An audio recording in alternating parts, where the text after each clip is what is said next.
You won't see this on the news, but countries are already preparing for economic war, not with missiles, with money.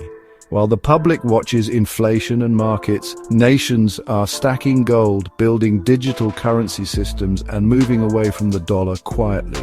This isn't fear, it's strategy, because the next battle won't start with an explosion, it'll start with a currency shift. And the ones who prepare now won't just survive, they'll lead. So what's your move? Like share, follow, while positioning is still possible.